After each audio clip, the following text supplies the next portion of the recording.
अस्सलाम वालेकुम viewers, hope you are well. Welcome back to my YouTube channel. तो आज का व्लॉग ये है कि जो न्यू बॉर्न्स को हम लोग जैसे सर्दियों से बचाते कि यार उनको ठंड ना लगे, तो हम उनके लिए बहुत सारी प्रिपरेशन करके रखते हैं। जैसे उनको नहलाना होता है हमें, तो हम पहले ही से ही सब कुछ रेडी रखते हैं कि कि आपने फटाफट बच्चों को बाथ दी और फिर उसके बाद उनको उनकी बॉडी को ड्राई कर लिया टॉवल से, और फिर उसके बाद उनको जो कपड़े हैं वो पहना दिए। और जब नहलाते हैं तो लाजमी उनको गर्म कपड़े ही पहनाए जाते हैं। वैसे तो सर्दियों में पहनाते ही हैं, लेकिन कराची में क्योंकि इतनी ठंड नहीं पड़ती जैसे कि पंजाब वगैरह में पड़ती है, तो यहाँ नॉर्मली ही होती है ठंड। और दोपहर में तो आजकल वैसे भी थोड़ी सी गर्मी चल रही थी, धूप होती है, तो मौसम सही रहता है, लेकिन शाम से ठंड स्टार्ट हो जाती है। तो इसी वजह से मुझे जब अनाया को नेक्स्ट डे मेरा ये था कि मैं इसको सुबह में नहलाऊंगी, और मैं रात में इसकी सारी तैयारी कर रही थी। या मैं कुछ कपड़े सेलेक्ट कर रही थी कि मैं इसको कल कौन से कपड़े पहनाऊँ। नहाने के बाद मैं इसको मोटे ही कपड़े पहनाती हूँ, थोड़े से गर्म हो। तो मैं ये रॉम्पर देख रही थी, इसका स्टफ़ भी बहुत अच्छा था, ये मोटे थे, तो मैं सोच रही थी कि मैं इसको ये पहना लूँ, क्योंकि आने जाने में मैं इसको जो आने जाने ड्रेसेस हैं इसके वो थोड़े से अलग हैं।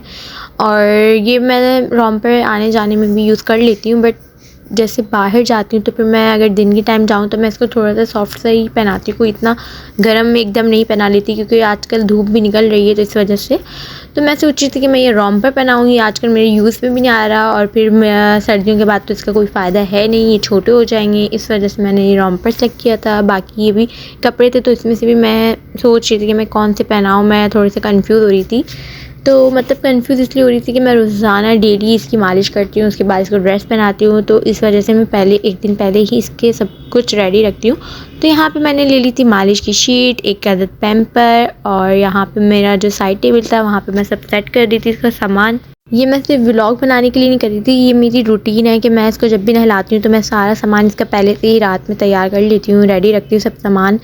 और फिर ये मैं ऑयल था, ये जैसे सर्दियों के हिसाब से मैंने एक ऑयल भी तैयार किया था, इसका व्लॉग मैं आपके साथ बाद में शेयर करूँगी। तो यहाँ पे मैंने मालिश की शीट जो थी वो भी निकाल ली थी, क्योंकि सुबह मैं इसको मालिश देने के बाद मैं इसको बाथ दूँगी, उसके बाद इसको मैं ये वाले कपड़े जो मैंने निकाले थे वो मैं इसको पहना दूँगी। तो ये टॉवल था अनाया का पिंक कलर का, और तो मैं टॉवल वगैरह भी और जो बातर है और इसका पानी वगैरह का टब भी मैं बाथरूम में रेडी रखती हूँ। और यहाँ पे मैंने इसके ये कपड़े निकाले थे, नीचे ये इसकी मैंने निकाली थी लेगी निकाली थी, इसके नीचे हाईनेक पहनानी थी। और यहाँ पे जो मैं सबसे पहले लेयर्स में कपड़े पहनाती हूँ, तो मैं यहाँ पे सबसे पहले हाफ सीस वाली सॉफ्ट सा जैसे कॉटन टाइप का ऐसा होता है, बनियान टाइप की जैसे बोलते हैं इनर, तो मैं वो पहनाती हूँ। उसके बाद इसको हाईनेक पहनाती हूँ, उसके बाद जो भी कपड़े पहनाने होते हैं मैं इसको ये पहना देती हूँ, क्योंकि इतनी ठंड यहाँ पे कराची में एज यूजुअल नहीं पड़ती। तो मैं जब नहला रही थी तो इस वजह से मैंने सोचा कि थोड़ा सा मैं इसको अंदर पहना लूँ।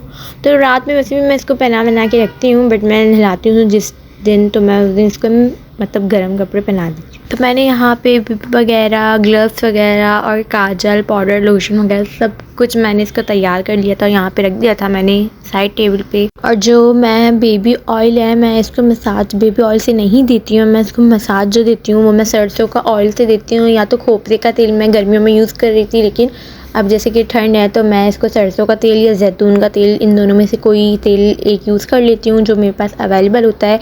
वरना तो अगर जैसे नहलाने के बाद जब मुझे इसको थोड़ा सा मसाज देना होता है तो मैं उसको लोशन से मसाज अच्छे से दे देती हूँ, ताकि इसकी बॉडी वार्म अप हो जाए। और ये जो एक्स्ट्रा बिप थी तो मैंने इसको बिप में ही रख दी थी। और इसका जो वार्डरोब है, मैंने एक अलग सा इसका सेक्शन बनाया वार्डरोब का। और ये जो बैग है इसका कैंडी डायपर कैंडी बैग है, ये भी मैंने दराज से ऑर्डर किया था। इसका भी मैं एक अलग से इसकी वीडियो बनाऊंगी, इसका व्लॉग बनाऊंगी और आपके साथ शेयर करूंगी। ये बहुत ही अच्छा है और मुझे बहुत अच्छा इसके साथ एक्सपीरियंस रहा, तो आप लोग भी इजीली दराज से ऑर्डर कर सकते हैं। ये बहुत रीज़नेबल मुझे पड़ा था। और यहाँ पे 1:30 बज रहे थे रात के, तो मैं यहाँ पे बस अनाया की तैयारी कर रही थी इसको कल नहलाने की। तो यहाँ पे मैं इसका अनाया का टॉवल और इसके साथ मैं अपना भी एक टॉवल निकालती हूँ।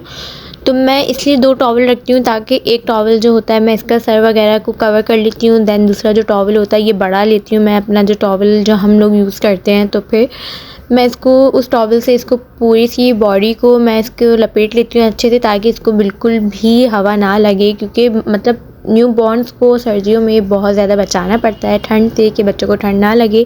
कराची में हम लोग क्योंकि हीटर्स वगैरह यूज़ नहीं करते हैं, क्योंकि यहाँ पे इतनी ठंड पड़ती नहीं है, लेकिन जब बच्चे को नहलाते हैं तो तब हमें बहुत ख्याल रखना पड़ता है इस वजह से। तो यहाँ पे मैंने बातें रख लिया था वॉशरूम में, इसका शैम्पू और बॉडी वॉश और सोप वगैरह जो भी मेरे पास अवेलेबल था जिससे मैं अनाया को नहलाती हूँ, तो मैंने वो सब रख लिया था, पहले ही रेडी करके रात को ही रख लिया था मैंने। और यहाँ पे जो टॉवल वगैरह ये भी मैं हैंग कर दूँगी। दैन फिर मैं अनाया को सुबह पहले अच्छे से करूँगी, मालिश दूँगी, और फिर उसके बाद कुछ लोग जो होते हैं वो पहले नहला देते हैं उसके बाद मालिश देते हैं, लेकिन आप पहले मालिश करें बच्चों को अच्छे से और फिर उसके बाद उनको नहलाएं और वो पुरसुकून होकर अच्छे से नींद लेते हैं बच्चे।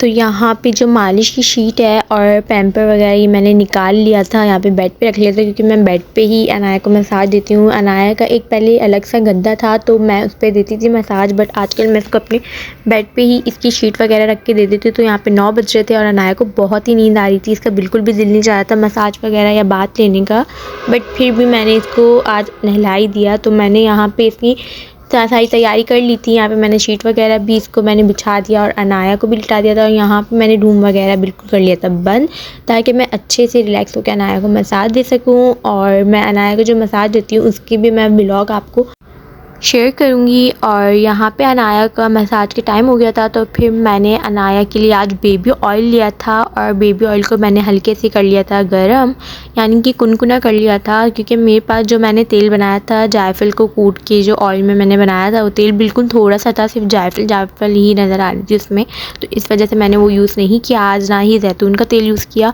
तो मैंने आज बेबी ऑयल से इसकी मसाज करी, उसके बाद मैंने अनाया को नहला दिया था। दैन फिर अनाया नहलाने के बाद आगे जो मैंने वीडियो शेयर की है उसमें अनाया बहुत ही पुरसुकून होकर सोई है, क्योंकि इसकी ये आदत है कि ये नहाती है तो उसके बाद आराम से रिलैक्स होकर सोती है 3-4 घंटे के लिए।